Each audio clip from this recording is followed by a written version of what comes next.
this brings us to the second point that we were going to look at, and we are going to look at. War in Ukraine will cause increasing strains on Russia. Now, as a retired CIA officer, Glenn, you obviously are extremely objective. The Cold War hasn't colored your judgment, and you have a great love for Mother Russia. So I'll let you shoot, metaphorically, please. Yeah, I think that is correct, and I think that I'm as objective as a person can be about Russia. You know, I have my preferences, but I hope that I can see the other side of the crystal ball too. Russia remains substantially larger and more powerful than Ukraine. It is a single country and with a dictator. Policy is easier, relatively speaking, to make than it is for the coalition that is opposing Russia in Ukraine. It is an astounding feat that NATO, with dozens of members, has spoken with essentially one voice for a year, and that the US, NATO, the EU, and Ukraine have remained coherent and staunch in their policies opposing Russia's invasion. None of those things are certain. All of them are hard. But I think that we've seen a remarkable performance, surprising to most, by Russia in its economic performance since the invasion, despite historically rigorous sanctions against Russia. But these measures now will start to tell progressively, I think. The experts in the IMF, the World Bank, the OECD, and so on generally are predicting an absolute decline in Russia's GDP for 2023 of 3.5%, 4.5%, up to 5.5%, which is significant, although not catastrophic. The pressures on the ruble are growing. So far, Russia's been remarkably successful in maintaining the strength of its ruble and its economy. But these things will start to tell. There are only two reasons, and they are consequential, that Russia has performed as well as it has, and they are named China and India. Without those two de facto allies economically, Russia would have been in a real fix. But that's not the case, and will continue not to be the case for China and India. But the overall structural changes now will start to tell. So that then gets us to Mohammed bin Salman has helped with OPEC Plus as well. He wants a floor of $100 per barrel. Right. And for all you know, he might achieve it in 2023. Yeah, very, very good point. Yeah. The counter steps, I guess you will call them, with regard to energy by the EU and the US will take from February 24, 2022, will probably take 2 or 3 years really to come online. And that means I'm referring to the construction of liquefied natural gas terminals. Thank you. For Germany. In Germany, Spain, France, Holland, and the United States. And although the U.S. is importing gas from Azerbaijan and North Africa, diversifying sources, because so far Europe all of this is almost entirely reliant on Russian gas, in particular Germany. And German industry is reeling. So is industry in North Italy, which is why you have Giorgia Meloni as prime minister. Well, reeling, relatively speaking, it's probably not suffering anymore, and I think less in absolute terms than Russia. But well, look, that's a low bar, Glenn. So you can't compare Germany to Russia. Germany is a great industrial power, and the Russian economy was one that was run by oligarchs who were just hell-bent on stripping the assets of the country and buying Chelsea Football Club. A little different point. We aren't disagreeing, but just a little different point. I think the downturns in European economies and the pressures on it are relatively similar to those on the effect of GDP on Russia. But Western Europe is not directly at war and are democracies, and so are probably more sensitive to these changes than Russia. And so the consequences will be greater. That's why Giorgia Meloni is in power. Exactly. So what will happen? I think the pressures will grow, but it all depends really on the cohesion of the EU and NATO, on these policies regarding energy price increases and transformation of the generation of energy, and on sustained U.S. support, which has been remarkable. One of the great triumphs of not just President Biden, but coherent, strategic, powerful U.S. policy in recent decades. But there are rumblings in the right wing of the Republican Party, which is going to be, at least formally, in charge of the one house of the Congress.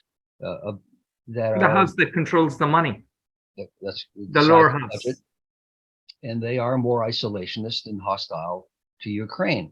Now, why are they hostile to Ukraine? One, I think, is an innocent reason, although one can oppose it or agree with it, and that's a strong strain of isolationism historically. That's always been there in American history, Glenn. In the U.S., right. And the other, and it's unnoted largely and far more controversial to assert, is the lasting significant effect of Russian intelligence on parts of American society, and specifically on the Republican Party. Now, it's always difficult to put your finger on specific actions that have a strategic consequence by intelligence services on other countries. But there are numerous cases where it has been found that the Russian intelligence services have funded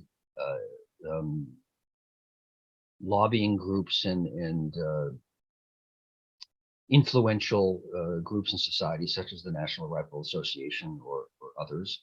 And hey, Glenn, I mean, you're an ex-CIA man. America did the same thing around the world, and the British did the same thing in America. Yes, I mean, you tell me that the 1940 election was basically engineered by MI6 to ensure the victory of Franklin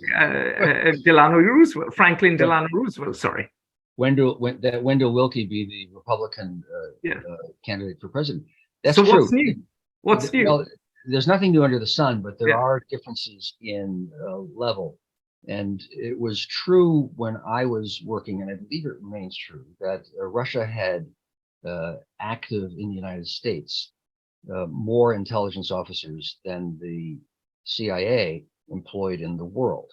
So there is a difference in level of effort and sustained. That's perhaps why their economy crashed. They were spending too much on intelligence, too little on productivity. Well, this is taking us in a different direction, but human intelligence, where I worked, is actually a very cheap business.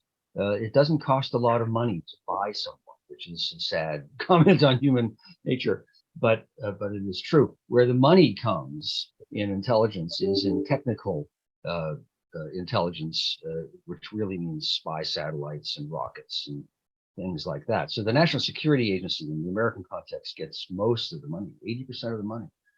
And to buy a spy is very cheap. It might just be the price of a dinner or a word of praise, literally. Or getting their children into Harvard. In any event, no, we can't do that. We can't. No, that's what you claim. I refuse to believe it. We can't do that. I couldn't convince my mother about that. I can't convince you, but it is true. Years ago, perhaps not, but today it is true that we cannot do that. In fact, this is tangential to what we're supposed to be talking about. There's an assumption that if the CIA says, "Oh, we have to help so and so," and we'll promise him citizenship or get him to the United States. It is extremely rare and very difficult legally and in practice for the CIA to do that. To get to the point, I think let me push back a bit about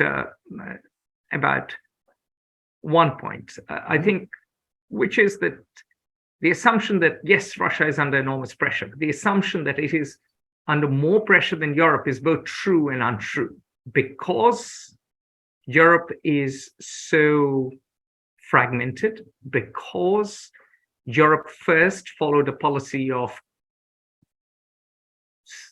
fiscal easing, meaning they took a lot of debt, they spent more than they earned, they had large deficits, they piled on debt, then they followed quantitative easing, which was basically printing of money and helicopter money. And then, of course, COVID came along, so everyone spent even more. And because of that, Europe is already in a precarious situation, both fiscally and monetarily. Unlike the US, Europe does not have the world's reserve currency. Unlike the US, Europe does not have cheap gas. So the war is good for the US in many ways, because the US can always turn protectionist, and the US can have cheap gas and release oil from its strategic petroleum reserve. And the US is a huge internal market, not really reliant that much on the outside world. For Europe, the pain is deep, the pain is profound, and the pain is causing enormous social dislocation and political pressure. And so for Europe to hold together is going to be increasingly difficult. It is going to be a tough winter. The Russians, as we speak, are pounding Kherson. People are fleeing. There is the beginnings of fatigue, even in Poland, for the Ukrainian refugees. After all, it has put a strain on Polish society, even though they've been extraordinarily welcoming and they have spent a lot of money. But there are limits to what they can do. And whilst the US has been very generous in giving military aid to Ukraine, the US cannot, especially at this time, give Europe much economic assistance. And Europe is facing a profound crisis, a cost of living crisis. And it goes all the way to the UK. You combine fiscal issues, monetary issues, and then a supply shock. So three things. I repeat, fiscal, monetary, and supply shock. And that means that in a way, Europe is facing a perfect storm. Many Europeans doubt, and I'm talking of defense attaches, I'm talking of intelligence officials, and I'm talking of diplomats and academics and journalists, a wide spectrum of society. Many of them doubt whether in this battle of attrition, Europe will be able to hold. They think Russia is bigger. They think Ukrainians have been extraordinarily brave, but they've already had terrible demography. They do not have that many young men. And beyond a point, once the casualties start kicking in, Europe will be in Ukraine will be in a perilous situation. So it's not at all a rosy scenario for anyone. And the big question is, who crumbles first? Will a group of people rebel and conduct a coup d'etat against Vladimir Putin? Possible. Are we talking about a 1917 equivalent of a Russian revolution, minor or major? Who knows?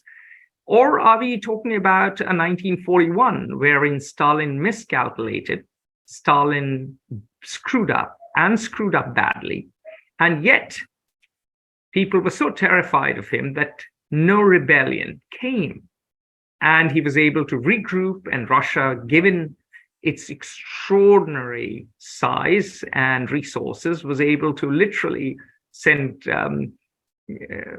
tractors that were converted into tanks in waves and take on the Germans and eventually beat them. So, of course, Russia does not have the same demography right now. Russian women do not have that many children, but Russia is sending Muslim men whom they recruit from Chechnya, Dagestan, and the Caucasus, and using them as frontline troops. So Russia certainly has more resources in terms of human material to spend. And so the jury is still out as to who will crack first. Europe could fracture, populists could win power as they have in Italy, Giorgia Meloni was probably funded to some degree by the Russians and helped by the Russians.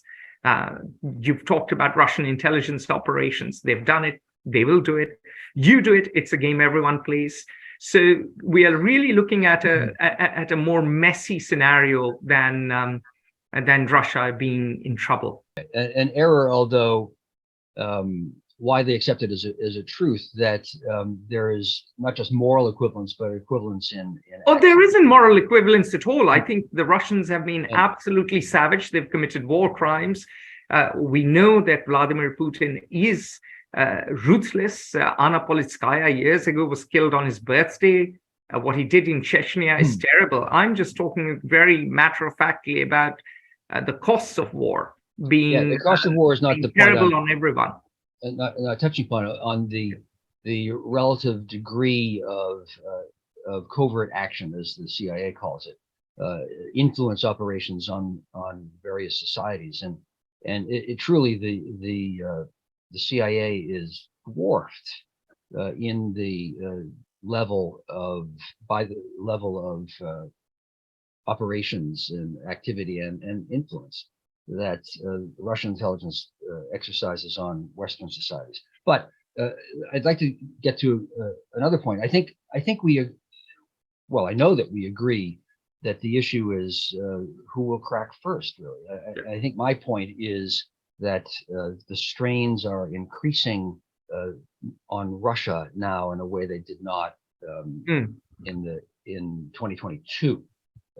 But all of the points you raise about strains on Western Europe in particular are very important. Yes, and this war is easy for the United States relatively, as many wars have been, for the reasons you say, which leads me to turn to a point I'd like to mention, which is the nature and level of U.S. weapon provision and aid and policy. Biden's strategy towards Ukraine and towards Russia, towards the war, seems to be to aid Ukraine so that it sufficiently, so that it can win, but not too fast, so as to keep Russia from escalating dramatically and endangering a global war or changing. In one word, Biden wants to avoid nuclear war. Really, if Russia didn't have nuclear weapons, then the support might have been much greater. Right, and thus you don't see the provision of tanks, aircraft, and longer range missiles. You see an incremental increase. Now, this is a debatable policy. And I don't. Maybe you need another Charlie Wilson to up the ante. That could be. Charlie Wilson being a congressman from Texas during the Soviet invasion of Afghanistan, who on his own manipulated matters so that he provided weapons to the Mujahideen at a level and scale and time frame that was well ahead of what the United States wanted to do at the time. Apparently, it went from 10 million to 1 billion. Yeah. I interacted with Charlie Wilson, but that's another tale. He was a colorful character. So in any event, the U.S. policy is probably decisive in this war, and to calibrate, as Biden is seeking to do, the level of support will shape the course of events in the battlefield and the degree of strain on Russia. I think it's increasing, but all of the variables and the countervailing strains that Atul mentions are critical, of course, also, and it's unclear. How this will play out is unknown and can play out in many different ways. But I think my bottom line is that it will become, I think, progressively more difficult in 2023 for Russia, which doesn't mean that it was easy before, or that doesn't imply that they will not succeed, as they still may. Okay, operative question, and then we move on to the third point. Will Vladimir Putin ride out 2023, or do you expect him to fall? Well, my crystal ball here is even smaller and more opaque than my non-existent crystal ball for most everything else. But all the indications that we see are that he is well in control. And what the alternative power centers are what? Prigozhin, who heads the Wagner Group, seems to be developing an independent power base in a way that no one else has. He has not yet fallen out of a window and died, as anyone else who does anything remotely challenging to the dominant line coming out of Vladimir Putin's office finds themselves experiencing. But beyond that, one could imagine the military, the intelligence service, or Prigozhin. They're like Xi Jinping in China. Vladimir Putin has been very successful in eliminating any alternative threatening power center. So I don't see a change. And I consider him, as you and I have said many times, a very rational actor who is giving some indications of vague flexibility. He's not a completely rigid, unthinking zealot. So it still remains largely with him, I think, but I don't see a power center in 2023 challenging him directly. Join the conversation at Fair Observer and subscribe to our YouTube channel.